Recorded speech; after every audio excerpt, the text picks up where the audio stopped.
Hold on one So second. where is that voice from nowhere, that burning bush, that passing dove? I hear the voices of generals calling for ammunition, presidents calling for arms, and women calling for help. Where is that voice of nowhere? Can he be heard over the gunfire, the whiz of passing missiles, the crash of buildings, the shriek of sirens, the crack of bones? Or is that his mighty voice, your angry God, craving the sacrifice of virgin generations, sons degenerate, your holy books written in red ink on burning sands, your prayers between rounds to no more than fasten your fate to the hammered truth of your trigger, a truth that mushrooms his darkened cloud with the rest of us, so that we too bear witness the short-lived fate of a civilization that worships a male god.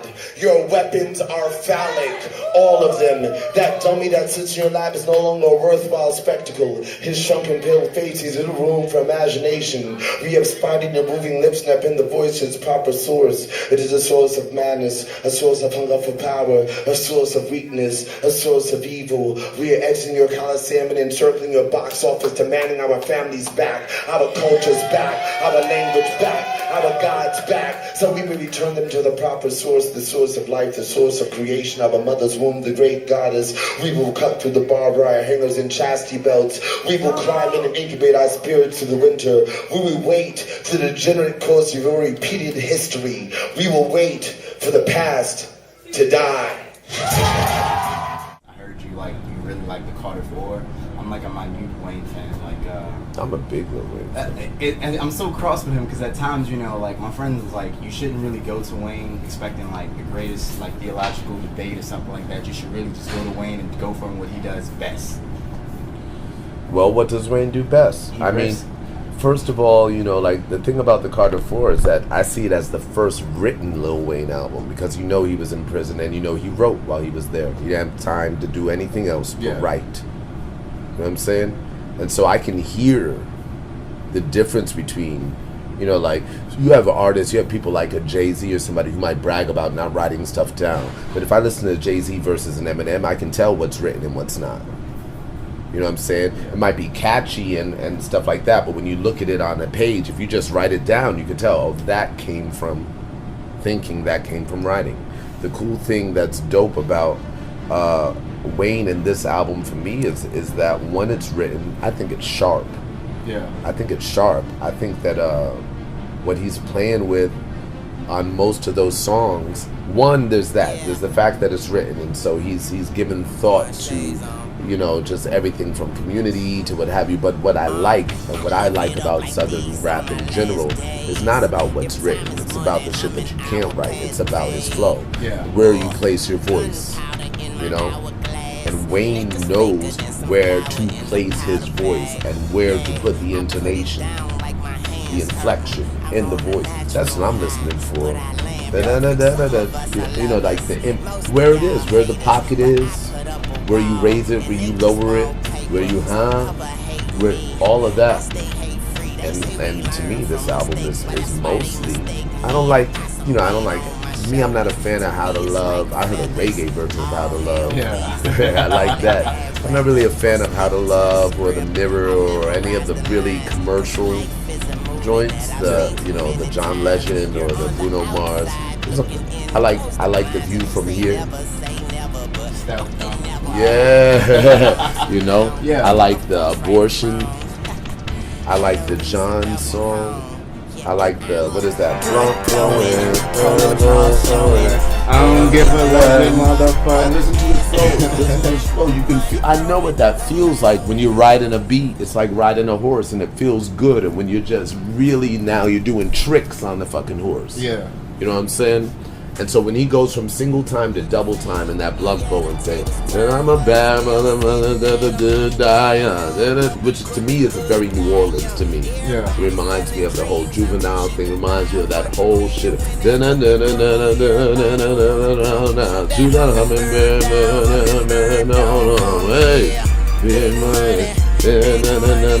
whole thing there.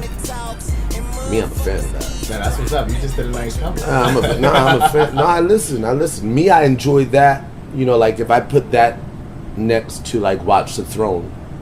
For me, Watch the Throne, Jay-Z wins in terms of where he's hitting those, you know, just So like wait, if Michael, we could take debate your on pick, it. Jay-Z. So you thought it was the better out of the two on Watch the Throne? Because that was the much debated.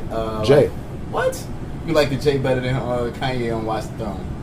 Yeah, Wow.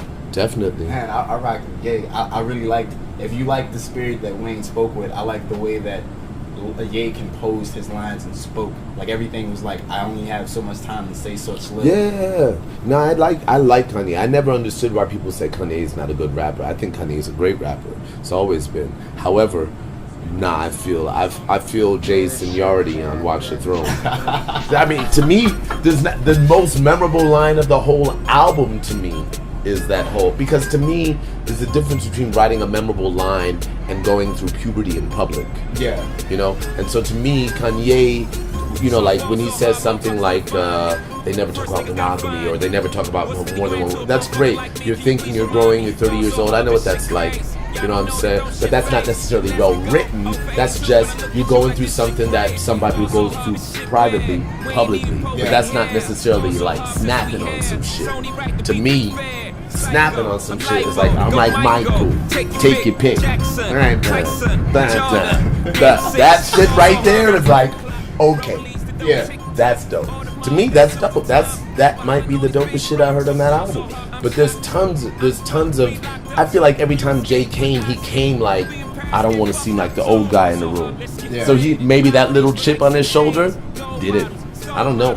But I felt Jay. They got taste. They really made it like, you know, when you listen to it, it's like, all right, cool.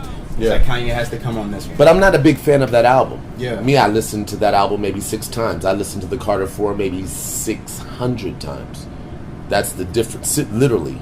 Yeah, I like the debate that comes more from it, because a lot of people were saying like there was more money. Like, people would make the comparisons like, man, if Black Star would have the money and the clout that they had when they made their first album. Yeah, but that's different. People, to me, those things are always confusing, because when you talk about Black Star, I love how Most rides a beat. You know, like my favorite thing, Most riding a beat recently might be the thing he did with Jay Electronica, Holiday, that song Holiday. Yeah, you know. But the thing is, like, I can't talk to most conscious rappers because they're talking about consciousness. I'm talking about how are you writing the beat, actually. That's what I'm talking about. Jesus Christ, come back American. What if he's Iraqi and here again? You have to. I'm talking about how you write, where the spaces, where are you leaving spaces? I really actually don't give a fuck what you're saying. Yeah. Personally, I'm all about how are you saying it. That's why I probably listen to Project Pat before I listen to Common. Yeah. Even though Common's a good friend of mine, but musically, I might go the direction of how to.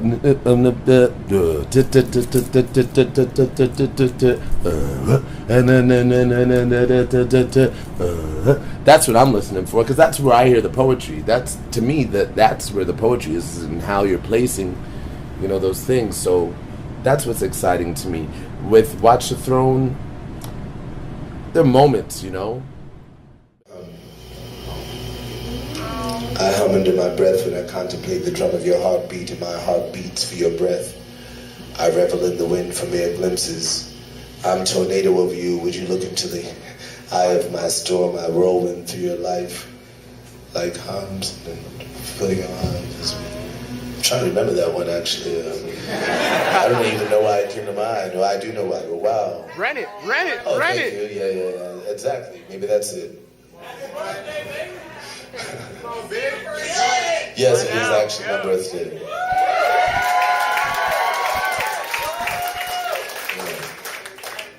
Yes, maybe.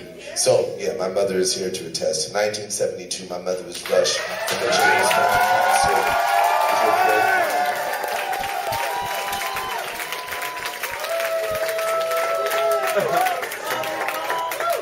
Not until you listen to rock him on the Rocky Mountaintop have you heard hip-hop. Extract the urban element that created and led an open wide countryside illustrated. Riding in a freight train in the freezing rain, listening to Coltrane, my reality went insane, and I think I saw Jesus, who was playing hopscotch with Betty Carter, who was cursing about in a scat like gibberish for not saying butterfingers, and my fingers run through grains of sand like seeds of time, the pains of man, the frames of mind which built these frames, which is the structure of our urban superstructure, the names and planes corrupt and obstruct your planes of thought. You forget how to walk through the woods, which ain't good because you never walk through the trees. Listen, nobody beats the biz, you ain't never heard it. And you don't stop, and you don't stop, and you must stop letting cities define you. Even when those cities are as fucking beautiful as New Orleans. In fact, I make an exception. For New Orleans, go ahead, let the city define you. Thank you, and good night. Seriously, much love to all of you. Thank you. Thank you. This is a beautiful place. Throughout, within, beyond all the history into the present. You want to hear me say who that? Who that? Yeah, what? Who that? Teach me how to say it. Who that? Who that?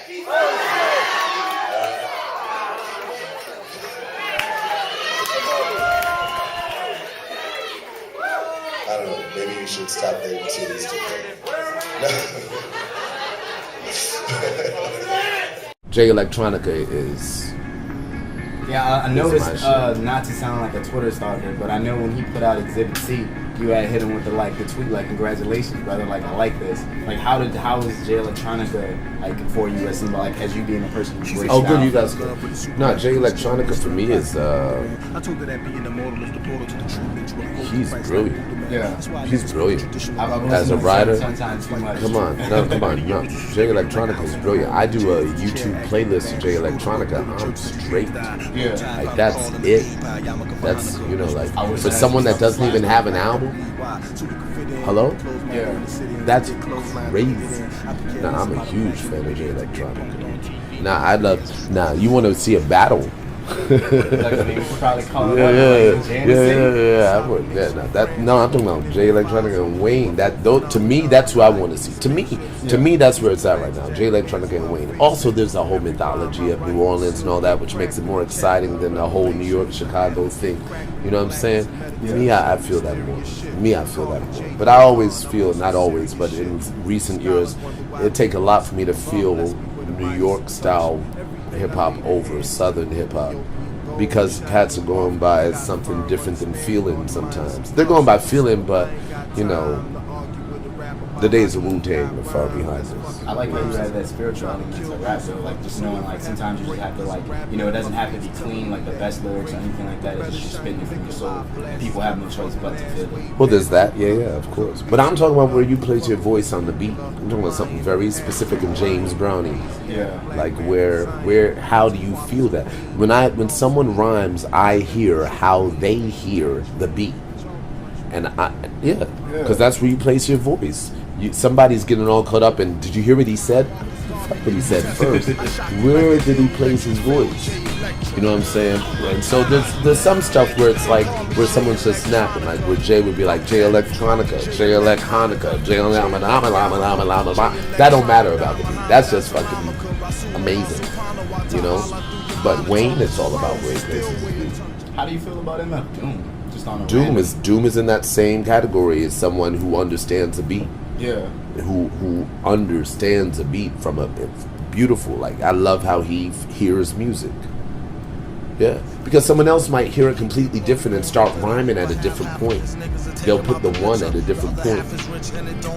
And how MF Doom hears it, where he puts his one and how he states it, and on top of that, his playful vocabulary and playfulness of his personality that shines through what he writes.